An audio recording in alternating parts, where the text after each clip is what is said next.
We're on your side with tonight's cover story, Trailblazing Women in Healthcare. March is Women's History Month, and all month we're highlighting and honoring the contributions women have made in American history.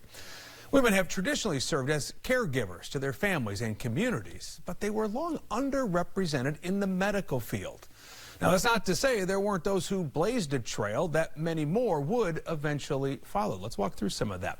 I want to tell you about a few who have paved the way for women physicians today, and you can see the first name right here. According to historical records, the first named women physician was Metrodora. She was a Greek doctor around 200 to 400. She penned the oldest medical book known to have been written by a woman, called On the Diseases and Cures of Women. In American medical history, Elizabeth Blackwell was the first woman to receive a medical degree from a United States university. That was in 1849. Practicing medicine, even more difficult for women of color.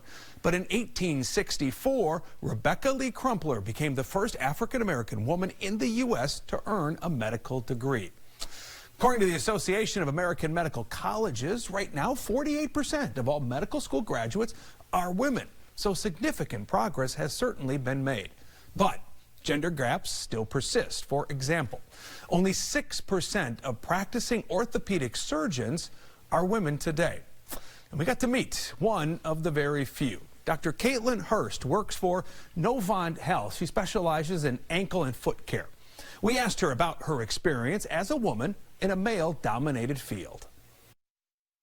Tell me what drew you into orthopedic surgery. I was fortunate to have some really wonderful mentors early in my medical career. I actually did a research year in between undergrad and medical school, and that was with the orthopedic surgery department, and worked with some excellent researchers and clinicians who really encouraged me to consider the field, and that was sort of what started the whole process.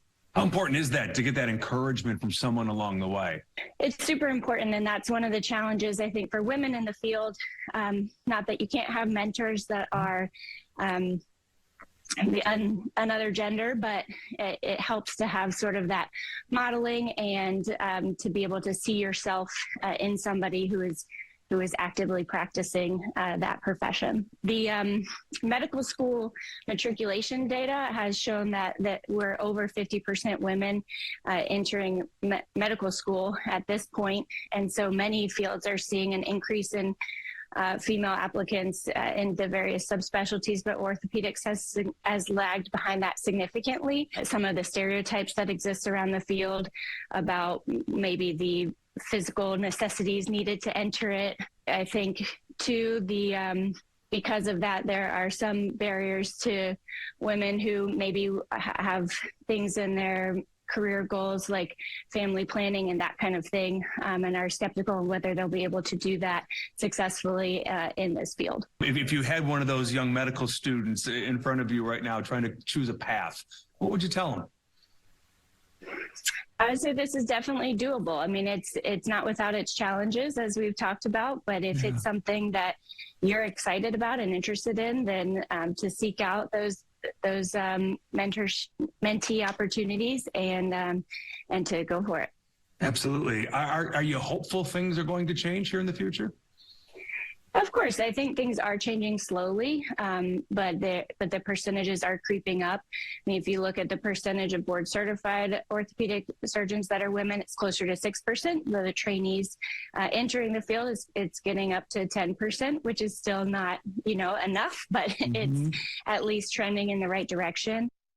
Yeah, so trending in the right direction. Dr. Hurst did mention a major victory for women in the board certification process this past year. 2 oral exam dates were offered instead of 1 to accommodate women who were expecting children. And that happened for the first time this year, and only because these handful of women brought up that issue. And so that's something that those types of accommodations aren't going to be made or thought of until there are people that have that challenge and bring it forward. So again, one of the ways that things are slowly improving in that field. Now to the forecast. Take a live look from Charlotte.